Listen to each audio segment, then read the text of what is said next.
नमस्कार। आज हम सीधे बात करेंगे भारतीय संविधान के भाग 1 पर, संघ और उसका राज्य क्षेत्र, मतलब अनुच्छेद 1 से 4। जी हाँ। और हमारे पास जो जानकारी है वो मानवी एजुकेशन के नोट्स और ओपी सर के विश्लेषण पर आधारित है।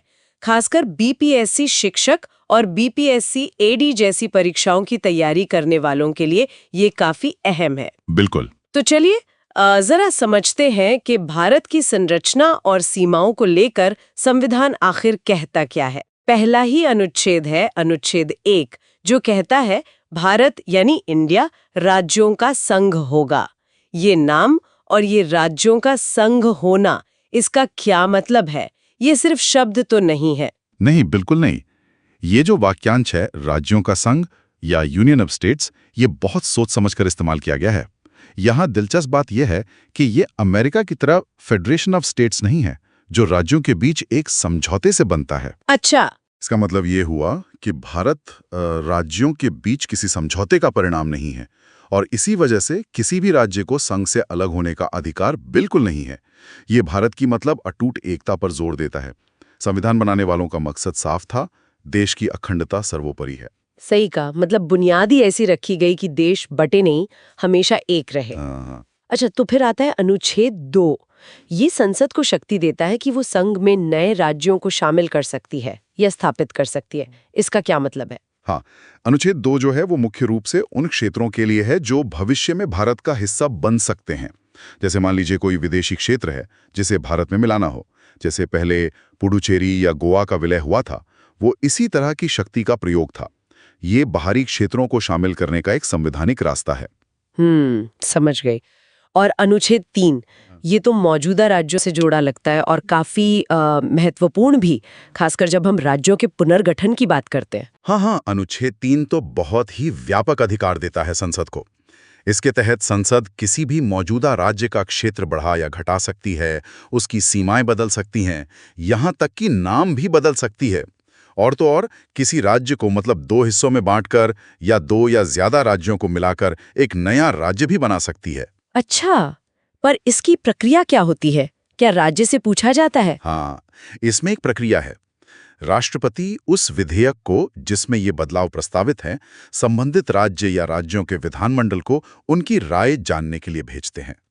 लेकिन यहाँ एक पेच है, संसद उस राय को मानने के लिए बाध्य नहीं है। वो चाहे तो राय मान ले, चाहे तो न माने। ओहो, मतलब अंतिम फैसला संसद का ही है। जी हाँ, बिल्कुल। हाल के उदाहरण देखें तो जैसे 2014 में तेलंगाना का बनना या फिर 2019 में जम्मू कश्मीर का पुनर्गठन और लद्दाख का केंद्र शासित प्रदेश बनना, ये सब अनुच्छेद 3 के तहत ही हुआ है। ये तो संसद को राज्यों के, कह सकते हैं, नक्शे पर काफी ज्यादा नियंत्रण देता है। लेकिन एक सवाल है, क्या ये जो बदलाव होते हैं इन्हें संविधान संशोधन माना जाता है? मुझे लगता है यही अनुच्छेद 4 आता है। एकदम सही पॉइंट पकड़ा आपने। अनुच्छेद 4 यही बात साफ करता है।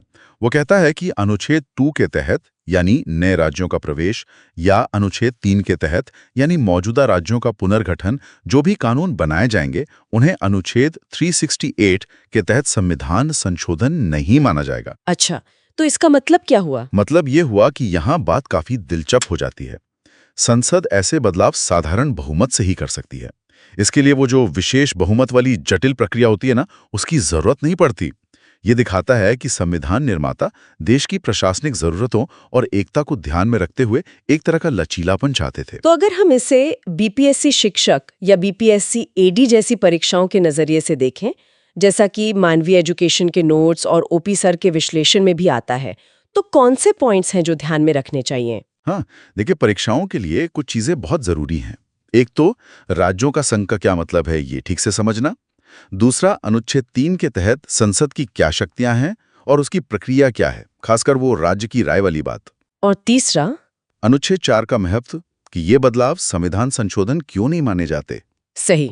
और अगर हम इसे एक बड़ी तस्वीर में देखें तो ये जो भाग 1 है, ये असल में भारत के राज्य क्षेत्र का एक कानूनी नक्शा तय करता है।